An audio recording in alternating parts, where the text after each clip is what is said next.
Hi everyone, I'm Pham. I am an art history major, but also a practicing artist and have loved all things feminine since a very young age, and it's been a huge part of my identity, and I love to talk about it on YouTube.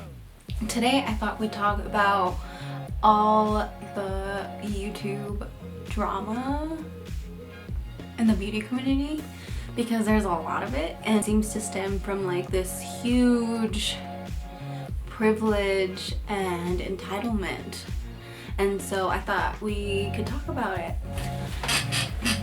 Okay, so if you don't know who Pham is, I don't know either, so I'll link some videos down below if you want to find out. There's definitely been a lot of videos on this subject already, so we won't stay too long on this, but I did find it hilarious. So apparently, sorry, I had to take a deep breath because honestly, from somebody that comes from a background of Christianity, actually, I was like really Christian until I was about 19, maybe 20 years old, was when I really like disengaged from that community as a whole. Okay, let me back up.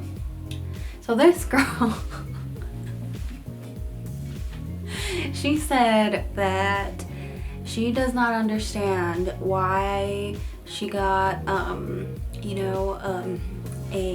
I'm not monetized yet, so I can say this, a vaginal issue because she was still a virgin. Did you need me to repeat that? 'Cause I really don't want to. This girl's young though, about the age where I was thinking like that, and I don't think I ever thought something that horrible.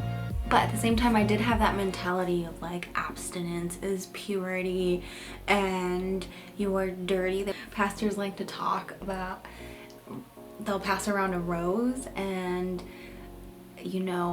let people touch it and smell it. And when it comes back to you, it's supposed to be this broken, ugly rose, and that's supposed to be the metaphor for a woman who slept around before she was married, right? So this like broken, nasty, useless thing is kind of what Christianity's metaphor of non-virgins is. That's totally what's dangerous. Like, I totally wanted to have a YouTube channel. Love the idea of having people to talk to, and it's a wider audience, and I'm so lucky that I didn't do it, I feel, because I could have been saying shit like that would have actually been really, really damaging to people. Maybe if you're like 19 and on the internet, just don't put those thoughts out there. Allow yourself to grow. I know you think that you're gonna always think that way, but you're not. Like, you're just not. Life is gonna happen and you're gonna not recognize the child you were, and so maybe don't put it all on the internet. Thank God I didn't. Not that this girl would like ever watch my videos, but I think that if I could say something to her, it would be that you don't deserve everything in the world just because you are who you are. Cut in line just because you have a lot of money. Although a lot of people think they can, right? Or do, but it's not cool.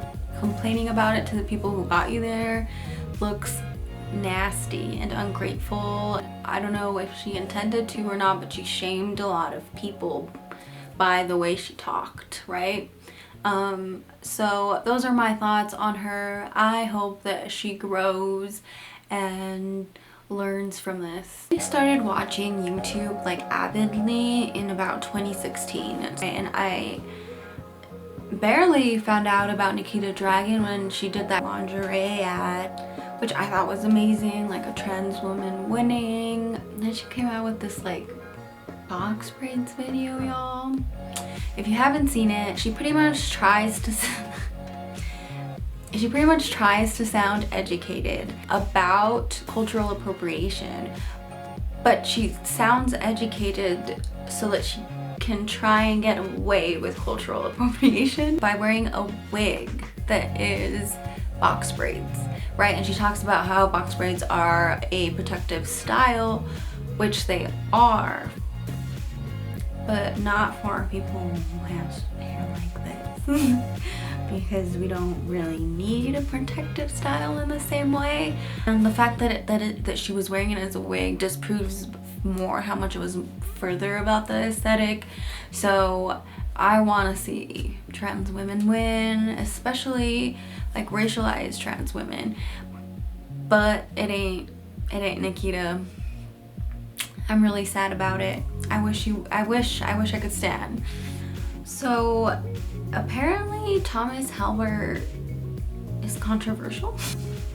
This is another one, right? Like in 2016 that I was watching, because he was gay and like that's so cool, and he like had this like whole like grumpy I don't like anything attitude, and I'm like same. But lo and behold, he said really dumb shit. Has tried to apologize for it, but he's done so only to continue to do really shady things. Recently it had to do with him asking his followers for money and then flaunting like luxury items. I don't know what it was.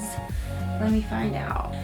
Alright y'all, so per Beauty Guru Chatter on Reddit, it says Thomas Halbert repeatedly had his followers / subscribers pay for his pet care and said he had no money to his name 1 month ago. Today he posted this, and it's just this huge house. It's just a big house. He's really young. That's a really big house. When he saw this criticism on Beauty Guru Chatter, the ugliest rats that can't think logically or positively in any way possible.